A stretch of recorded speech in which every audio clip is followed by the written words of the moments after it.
प्यारे बच्चों, welcome to Brihan Mumbai महानगर पालिका शिक्षण विभाग MCGM वर्चुअल क्लासरूम में आप तमाम का बहुत बहुत इस्तकबाल है। और जैसे कि आपको पता है कि स्कूल्स हमारे फिलवक्त बंद है, लेकिन तालीम का सिलसिला रुका नहीं है, थमा नहीं है। और जो है हम आपके सामने रोज़ बरोज़ जो है नए नए लेक्चर्स के साथ जो है हाजिर होते हैं। तो वैसे ही आज का हमारा एक नया इंटरेस्टिंग सेशन लेकर हम आए हैं आपके साथ, और मैं हूँ आपकी मौलमा शेख ज़रीन सबा। तो चलिए शुरुआत करते हैं हमारे आज के सेशन की। अस्सलाम वालेकुम प्यारे बच्चों, welcome to Zareen Saba virtual studio. उम्मीद है आप तमाम खैरियत से होंगे और हमारे वीडियोस को बाकायदगी से देख रहे होंगे। जैसा कि आपको पता है, हमारे यूट्यूब चैनल पर स्टैंडर्ड 5 से लेकर स्टैंडर्ड 10 तक के साइंस के तमाम वीडियोस अवेलेबल हैं। तो आप लोग जो है इसे देखिए, अपने दोस्तों को भी दिखाइए और इसे ज़्यादा से ज़्यादा शेयर भी कीजिए। और आगे भी आपको ये तमाम वीडियोज़ इसी तरह से मिलते रहें, इसलिए हमारे चैनल को सब्सक्राइब करना ना भूलें। तो आज हम देख रहे हैं आपका टॉपिक हैवानात की जमात बंदी। आपकी किताब का चैप्टर नंबर 6 है ये, एनिमल्स क्लासिफिकेशन। ये इस टॉपिक का पार्ट 2 है। पार्ट 1 हमारे यूट्यूब चैनल पर अवेलेबल है, आप वहाँ से उसे देख सकते हैं। जमात दहुम के लिए स्टैंडर्ड 10 के लिए मजमून है साइंस 2। साइंस 2 का चैप्टर नंबर 6 हम देख रहे हैं, हैवानात की जमात बंदी, क्लासिफिकेशन ऑफ एनिमल्स। इसका पार्ट 2 पार्ट 1 यूट्यूब चैनल पर अवेलेबल है। और मैं हूं आपकी मौलमा Zareen Saba from MCGM virtual classroom Mumbai. तो बच्चों, स्कूल बंद है लेकिन तालीम का सिलसिला जारी व सारी रहे, इसलिए हम हर रोज़ एक नए वीडियो के साथ आप लोगों के सामने हाजिर होते हैं। इससे पिछले वीडियो में हमने देखे थे कि जानदारों में मुशाबहत और फ़र्क के बिना पर उनके ग्रोह और ज़ेली ग्रोह बनाए गए। जानदारों के ग्रोह और ज़ेली ग्रोह बनाने के इस अमल को ही हैवानी जमात बंदी कहते हैं या बायोलॉजिकल क्लासिफिकेशन कहते हैं। फिर हमने देखे थे कि जानदारों को किस तरह से दो हिस्सों में तकसीम किया गया है। एक होते हैं गैर वाज़ेह मरकज़ा बरदार जानदार और एक होते हैं वाज़ेह मरकज़ा बरदार।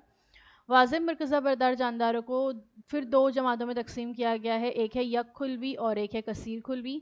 यक खुलवी को आलम प्रोटेस्टा, कसीर खुलवी आलम फप्पून, आलम नबातात और आलम हैवानात। गैर वाज़ेह मरकज़ा बरदार को फिर तकसीम किया गया है यक खुलवी जानदारों में। यक खुलवी में फिर आता है आलम मुनैरा। तो आलम मुनैरा, आलम प्रोटेस्टा, आलम फपून, आलम नबातात और आलम हैवानात, ये हमने हमने देखे थे। और पिछली जमात में स्टैंडर्ड 9th में आप आलम नबातात, ठीक है, आप इनके बारे में पढ़ाई कर चुके हैं। आपका एक पूरा चैप्टर था क्लासिफिकेशन ऑफ प्लांट। फिर मैंने आप लोगों को ये किताब में टेबल जो आपका दिया हुआ है, इसको मैंने कंप्लीट करना है, आप लोगों से कहा था लास्ट वीडियो में। आपका ये होमवर्क था कि इसको कंप्लीट करना है। तो मुझे उम्मीद है आप लोगों ने कंप्लीट कर चुके होंगे। लिविंग ऑर्गेनिजम्स को दो हिस्सों में तकसीम किया गया है, एक है गैर वाज़ेह मरकज़ा बरदार, एक वाज़ेह मरकज़ा बरदार, है ना। फिर उसमें एक है यूनिसेल्युलर और एक है मल्टी सेल्युलर, कसीर खुलवी और यक खुलवी।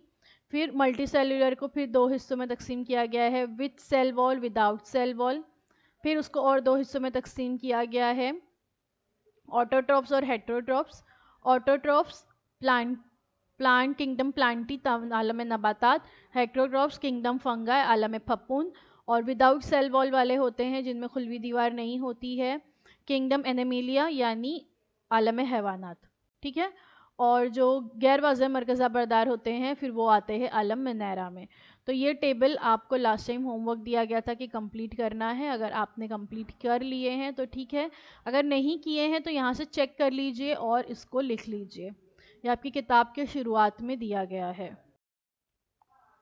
रिवायती तरीके के मुताबिक हैवानात के जिस्म को सहारा देने के लिए फ़िक्री सुतून की मौजूदगी और उनकी गैर मौजूदगी की बिना पर आलम हैवानात के दो ग्रोह किए गए हैं। एक है गैर हिबलीय यानी नॉन कॉर्डेट्स और एक है हिबलीय यानी कॉर्डेट्स। ये भी हमने लास्ट टाइम पढ़े थे, हमने देखे थे कि नॉन कॉर्डेट्स और कॉर्डेट्स जो है क्या है। कॉर्डेट्स में जो है फ़िक्री सुतून मौजूद होता है और इसको और दो हिस्सों में तकसीम किया गया है, एक है वर्टिब्रेटा और एक है प्रोटोकॉर्डेटा। ये हमने लास्ट वीडियो में देखे थे। ठीक है। तो आलम में हैवानात, ज़ैली आलम गैर हिबलिये, ज़ैली आलम हिबलिये। फिर गैर हिबलिये में हमने देखे थे जमात कौन सी है, इब्तदाई हैवानात, इस्तवाना नुमा जिस्म वाले, गोल दूधे, जोरदार पैल वाले, शोकादार जिस्म वाले, जिल्द वाले, मसामदार जिस्म वाले, चपटे दूधे, हल्कादार दूधे, नर्म जिस्म वाले और नीम नखाइए। और ज़ैली आलम हिबलिये में है यूरोकॉर्डेटा, सेफेलोकॉर्डेटा और फिक्रिये। जमात उनकी गोल मुंह वाले, मछलियाँ, जलथलिए, रेंगने वाले परिंदे और पिस्तानिये। ये इससे पहले तक हम जो देख रहे थे ये रिवायती तरीका या पुराना तरीका था। आज जो हम देखेंगे वो हैवानात की जमात बंदी का नया तरीका है। लेटेस्ट जो एक तरीका है उसका वो आज हम देखने वाले हैं।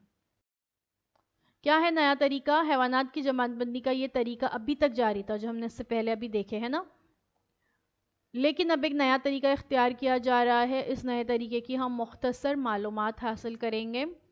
फ़िलहाल रॉबर्ट विटेकर, ये रॉबर्ट हार्डिंग विटेकर है, तस्वीर आप देख सकते हैं। इन्होंने 5 आइलों की जमातबंदी के तरीके के मुताबिक तमाम कसीर खुलवी हैवानात आलम में हैवानात में शामिल किए। इस तरीके से हैवानात की जमातबंदी करते वक्त उनकी जिस्मानी तंजीम, जिस्मानी तशाकुल, जिस्मी कहफ़ा, नाबत तह, हल्क़ेदारी जैसी खुसूसियत को शामिल किया जाता है। तो इन्होंने कितने इसमें तकसीम किया? 5। नीचे आप लोग देख सकते हो 5 जो फाइलम्स इन्होंने बताया या आइला जिसे कहते हैं उर्दू में। तो कौन कौन से 5 फाइलम इन्होंने बताए? Phylum Animalia, phylum plenty, phylum fungi, phylum protista और फाइलम मोनेरा। तो ये किसने बताया था? रॉबर्ट हार्डिंग विटेकर ने।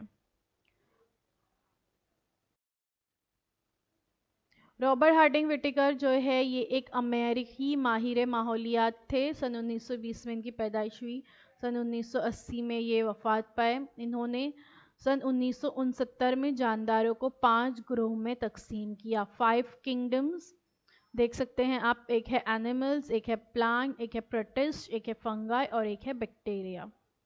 और यही तरीका अब तक इस्तेमाल किया जाता है एनिमल के क्लासिफिकेशन का। ये आप देख सकते हैं यहाँ पर प्रोटिस्टा, फंगाई, एनिमल, प्लांट्स और bacteria. 5 kingdom system of classification. हैवानात की जमातबंदी का नया तरीका इस्तेमाल करता बुनियादी नुकात कौन कौन से हैं वो देखते हैं।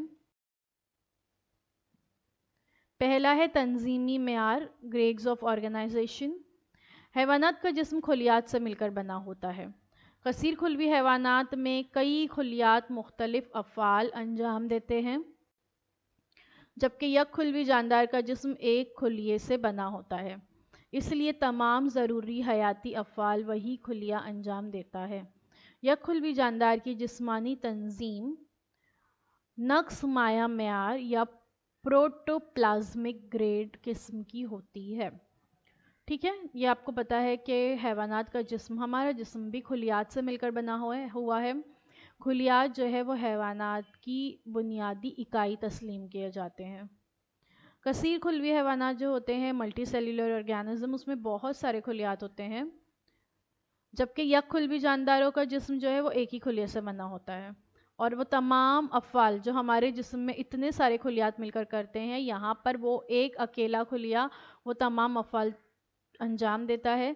तो इसलिए यक खुलवी जानदार की जिस्मानी तंजीम जो है नक्स माया मेयार या प्रोटोप्लाज्मिक ग्रेड की होती है, और इस तंजीम में तमाम यक खुलवी जानदारों का शुमार होता है। तो नक्स माया मेयार तंजीम के चंद हैवानात यहाँ पर आप देख सकते हो। पैरामीशियम है, अमीबा है, बैक्टीरिया है, ईस्ट है।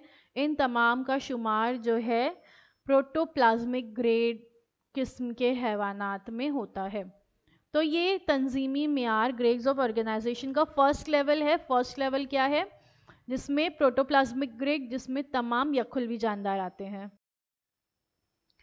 तो levels of organization in organismal complexity, तो इसमें आते हैं प्रोटोप्लाज्मिक ग्रेड ऑफ ऑर्गेनाइजेशन, अभी हमने देखे। तो इसमें कौन से जानदार है? इनमें है unicellular organisms, all life functions are confined within the boundaries of a single cell. तमाम जितने भी फंक्शंस होते हैं, अफाल होते हैं, वो एक ही खुलिये के अंदर होते हैं। Protoplasm it differentiated into organelles. ठीक है,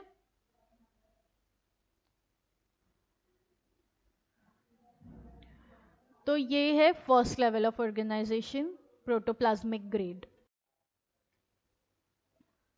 अब देखते हैं सेकंड। सेकंड क्या है? सेकंड है सेल्यूलर ग्रेड ऑफ ऑर्गेनाइजेशन। कसीर खुलवी हैवानात में अगर नसीजें तैयार नहीं होती तो उनकी जिस्मानी तंजीम खुलवी मेयार तंजीम यानी सेल्यूलर ग्रेड ऑर्गेनाइजेशन ज़ाहिर करती है। और इसमें शामिल है, मिसाल है इसकी, तमाम मसामदार जिस्म वाले हैवानात यानी फाइलम पोरीफेरा। फाइलम पोरीफेरा मसामदार जिस्म वाले हैवानात इसमें शामिल हैं। तो कुछ कसीर खुलवी हैवानात ऐसे हैं, उम्मूमन क्या होता है, कसीर खुलवी हैवानात में खुलियात से मिलकर तैयार होती है नसीजें। ठीक है, टिश्यूज़ तैयार होते हैं और वो एक तरह के खुलियात मिलकर एक पर्टिकुलर फेल अंजाम दे रहे होते हैं, तो वो नसीजें वहाँ तैयार होती है। लेकिन अगर नसीज तैयार नहीं होती है तो उनकी जिस्मानी तंजीम किस तरह से होती है? खुलवी मेयार तंजीम की होती है। सेल्यूलर ग्रेड ऑर्गेनाइजेशंस यहाँ पे होते हैं और जो मसामदार जिस्म वाले हैं उनमें यही सेल्यूलर ग्रेड ऑर्गेनाइजेशन नज़र आता है।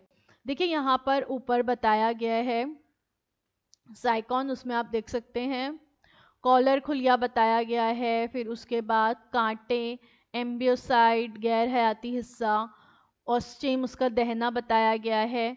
फिर इसमें आप देख सकते हो कि नसीजें तैयार नहीं होती है, खुलियात ही मौजूद होते हैं, इसीलिए इसे सेल्यूलर ग्रेड ऑर्गेनाइजेशन कहते हैं। और फाइलम पोरीफेरा के जितने भी हैवानात हैं उनका शुमार इसमें होता है।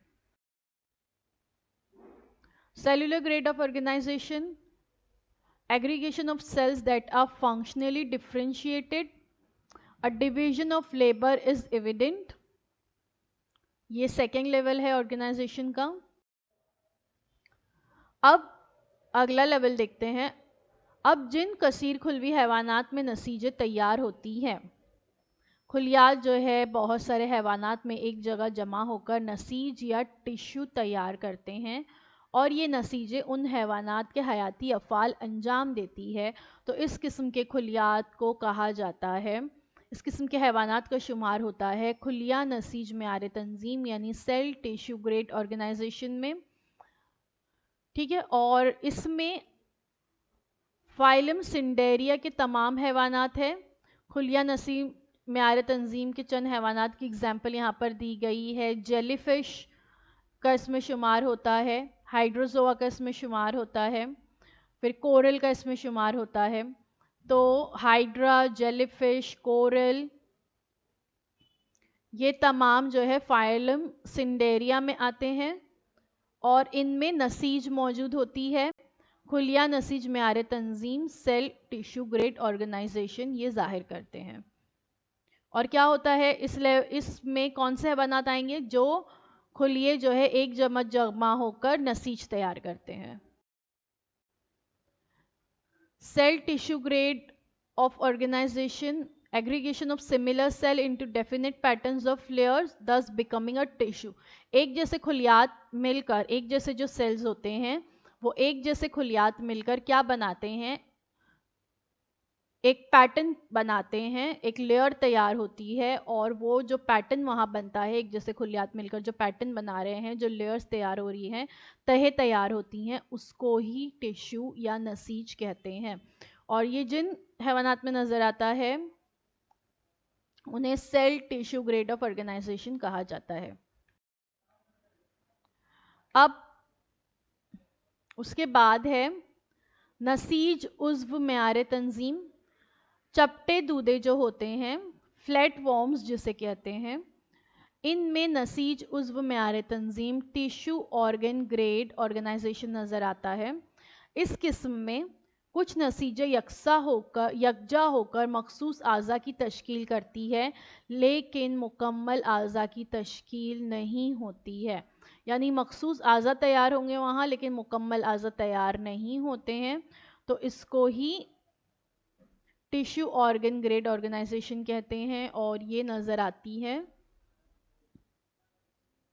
फ्लैटवॉर्म्स या चपटे दूधे में। तस्वीर में आप देख सकते हो उगदा आँख उसकी है, वहाँ पर हाजमी नालियाँ हैं, ग़िज़ाई नालियाँ हैं। मुंह देखिए उसका पीछे की तरफ होता है, मुंह आप देख सकते हो चपटे दूधे का निचले हिस्से में उसके होता है। प्लेनेरिया है, बतनी अज़बी नखा मौजूद है। तो इसमें कुछ नसीजे यकसा होकर मखसूस आज़ा यहाँ पर उसके बन रहे हैं। इसकी आँख बन गई, इसका मुंह बन गया, लेकिन मुकम्मल आज़ा की तश्कील जो है यहाँ पर नहीं होती है। Tissue organ grade organisation and aggregation of tissues into organs. तो इसमें हमने देखे चपटे दूधे के बारे में, फ्लैटवॉर्म्स के बारे में। अब देखते हैं इंसानी जिस्म में कौन सी ऑर्गेनाइजेशन होती होगी।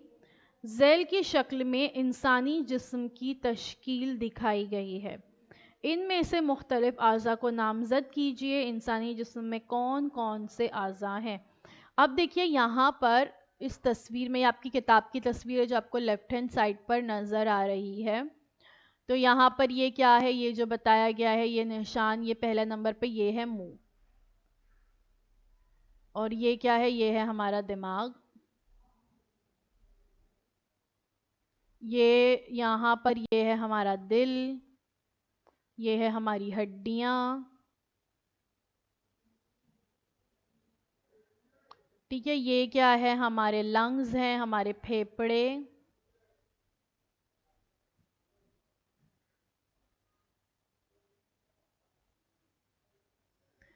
अब ये क्या है, देखिए यहाँ पे तस्वीर में फॉर एग्जांपल मैंने यहाँ पे, आपको समझ में आए मैं आपको जो बता रही हूँ, तो मैंने यहाँ पर जो है एक तस्वीर रेफरेंस के लिए रखी है। देखिए यहाँ पे क्या नज़र आ रहा है आपको, यहाँ पे है स्टमक।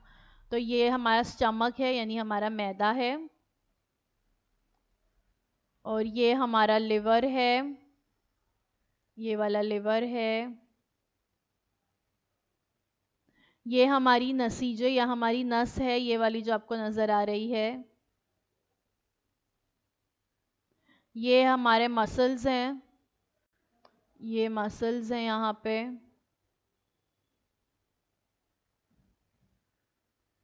और ये जो है हमारी, ये जो है यहाँ पे, ये हमारी जिल्द है, हमारी स्किन है, ठीक है। तो ये आपकी किताब में जो दिया था, ये हमने उसको लेबलिंग कर लिए। अब इसमें इंसान जिसमें कौन कौन से अज़ा होते हैं, तो बहुत सारे अज़ा होते हैं। यहाँ पर आप देखोगे तो कुछ तस्वीर में कुछ अंदरूनी अज़ा और कुछ बैरूनी अज़ा बताए गए हैं। मुंह बैरूनी उसमें शुमार होता है, उसके अलावा हाथ, पैर, ये तमाम उंगलियां, सर, आँख, कान, नाक। लेकिन कुछ अंदरूनी अज़ा भी होते हैं, जैसे दिल है, मैदा है, फेफड़े हैं, लिवर है, दिमाग है हमारा, ये तमाम। इसके अलावा तस्वीर में यहाँ पे आप देख सकते हो स्मॉल इंटेस्टाइन, लार्ज इंटेस्टाइन, ये तमाम भी जो है मौजूद होती है। एजोफेगस यानी हमारी नली। तो ये तमाम आज़ा जो है, कुछ अंदरूनी आज़ा, कुछ बैरूनी आज़ा, तो अब तक के आपके मुताले के मुताबिक 4 जिस्मानी तंजीमों की किस्मों के अलावा बाकी मानदा तमाम हैवानात उज़वी निज़ाम मेयार तंजीम ऑर्गन सिस्टम ग्रेड ऑर्गेनाइजेशन ज़ाहिर करते हैं, जिसमें मुख्तलिफ आज़ा मिलकर उज़वी निज़ाम तरतीब देते हैं जो कि मखसूस अफ़ाल अंजाम देते हैं। मिसाल है इसकी केकड़ा, मेंढक, इंसान वगैरह, ठीक है। अब तक हमने जो देखे, पहले हमने देखे जिसमें सिर्फ सेल्स होते हैं, उन वो लेवल ऑफ ऑर्गेनाइजेशन देखे। फिर देखे हमने एक जैसे सेल मिलकर अंजाम देते हैं, फिर टिश्यूज़ बनते हैं, सेल टिश्यू ग्रेड ऑर्गेनाइजेशन देखे। अब हम देख रहे हैं कि जिसमें ऑर्गन सिस्टम ग्रेड होता है, यानी उज़वी निज़ाम मेयार तंजीम होता है। इसमें क्या होता है, मुख्तलिफ आज़ा मिलकर एक उज़वी निज़ाम यानी ऑर्गन सिस्टम तरतीब देते हैं जो कि मखसूस अफ़ाल अंजाम देते हैं। फॉर एग्ज़ाम्पल हमारी बॉडी में रेस्पिरेटरी सिस्टम होता है, अमल तनफ़ुस जो होता है उसका एक निज़ाम मौजूद है, ठीक है, निज़ाम तनफ़ुस है ना। फिर उसके बाद जो है हमारे जिस्म में है डाइजेस्टिव सिस्टम, निज़ाम इंहिज़ाम। फिर उसके बाद हमारे जिस्म में मौजूद है सर्कुलेटरी सिस्टम, निज़ाम दौरान खून।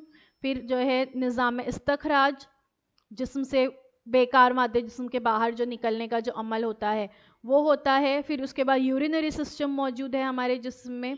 तो ऐसे बहुत सारे सिस्टम में हमारे जिस्म में मौजूद है, जिसमें क्या होता है मुख्तलिफ आज़ा मिलकर उज़वी निज़ाम बनाते हैं और एक मखसूस फ़ेल अंजाम देते हैं। रेस्पिरेटरी सिस्टम में क्या होता है, हमारी नाक, हमारे फेफड़े, हमारा दिल, फिर उसके बाद हमारा हिजाब हाजिज़ जो ऊपर नीचे होता रहता है, ये तमाम मिलकर जो है तैयार करते हैं हमारा एक उज़वी निज़ाम, रेस्पिरेटरी सिस्टम तैयार करते हैं, जिसकी वजह से हम सांस लेते हैं, सांस छोड़ते हैं। ऐसे बहुत सारे जो है निज़ाम हमारे जिस्म में मौजूद है। तो ये तकरीबन तमाम किस्म के हैवानात में जो हमने स्टार्ट की जो 4 तंजीमें देखे, उतने हैवानात को छोड़कर जिनमें वो मौजूद है, उसके अलावा जितने भी हैवानात बच गए, केकड़ा हो गया, मेंढक है, इंसान है, कुत्ता है, बिल्ली है, शेर है, ये तमाम में यही सिस्टम मौजूद होता है। केमिकल लेवल्स होते हैं, फिर सेल लेवल, सेल से बनते हैं हमारे जिसमें टिश्यू, टिश्यू से बनते हैं ऑर्गन्स, ऑर्गन से बनता है ऑर्गन सिस्टम, और फिर उसके बाद हमारा पूरा एक जिस्मानी निज़ाम ऑर्गेनिज्म लेवल हम देख रहे हैं। तो इसे ही ऑर्गन सिस्टम ग्रेड ऑर्गेनाइजेशन कहते हैं। Organ system grade of organization, organ works together to perform some function, system are associated with basic body functions। तो ये हमारा organ system grade of organization हो गया। ग्रेड्स ऑफ ऑर्गेनाइजेशन देखिए हमने देखे, फिर से देख लेते हैं। प्रोटोप्लाज्मिक लेवल, नीचे देखिए ट्रायंगल में नीचे की तरफ देखिए, ये पहला लेवल है जिसमें सिर्फ यक खुलवी जानदारों का शुमार होता है। उसके बाद है सेल्यूलर लेवल, इसमें बहुत सारे खुलियात होते हैं, वो मिलकर अफ़ाल अंजाम देते हैं। टिश्यू लेवल, टिश्यू लेवल में खुलियात मिलकर जो है नसीज तैयार करते हैं, वो लेवल के हैवानात यहाँ होते हैं। ऑर्गन लेवल, जिसमें कुछ नसीजें मिलकर उज़लात बनाती हैं लेकिन मुकम्मल उज़्व की तश्कील नहीं हो पाती। और फिर उसके बाद जो है ऑर्गन सिस्टम लेवल, इस लेवल पर उज़लात मौजूद होते हैं, उज़्व मौजूद होते हैं और ऑर्गन्स मिलकर जो है ऑर्गन सिस्टम बनाते हैं। तो ये organ system level of organisation हो गया। तो ये है ग्रेड्स ऑफ ऑर्गेनाइजेशन। तो इसकी बिना पर भी, ग्रेड्स ऑफ ऑर्गेनाइजेशन की बिना पर भी किस तरह से क्लासिफिकेशन की जाती है वो हमने यहाँ पर देखे, ठीक है। तो ये जदीद तरीका जो है ये उसका पहला था ग्रेड्स ऑफ ऑर्गेनाइजेशन, जो जदीद तरीका क्लासिफिकेशन का इस्तेमाल किया जाता है, रॉबर्ट विटिकर ने जो बताया था वो वाला। तो सबक हमारा यहाँ पे ख़त्म हो गया। Thank you so much for watching. अब जो है अगले हफ्ते आप लोगों से मुलाकात होगी एक नए वीडियो के ज़रिए। तब तक के लिए अल्लाह हाफ़िज़। अगर आपको हमारा ये वीडियो अच्छा लगा है तो प्लीज़ हमारे इस वीडियो को लाइक कीजिए, हमारे इस चैनल को सब्सक्राइब कीजिए। सब्सक्राइब करने के बाद press the bell icon to get all the notifications. अब आप लोगों से अगले हफ्ते एक नए वीडियो में मुलाकात होगी। अगर आपके कोई सवाल हैं तो आप हमें कमेंट सेक्शन में ज़रूर पूछें, हम उसकी जवाब देने की पूरी कोशिश करेंगे। और साथ ही साथ अपने दोस्तों के साथ इस वीडियो को ज़्यादा से ज़्यादा तादाद में शेयर कीजिए। अल्लाह हाफ़िज़। तो बच्चों, मुझे उम्मीद है जो कुछ आज आपको पढ़ाया गया वो आपको अच्छी तरह से समझ में आया होगा। और अगर आपको नहीं समझ में आया है तो हमारा ये वीडियो YouTube पर भी अवेलेबल है, आप इसे दोबारा से जो है देख सकते हैं। और अपने साथ जो है अपनी टेक्स्ट बुक ज़रूर रखिए ताकि आपको जो है तमाम पॉइंट्स अच्छी तरह से समझ में आए। तो अब आप लोगों से इंशाल्लाह अगले हफ्ते एक नए वीडियो में मुलाकात होती है। अल्लाह हाफ़िज़।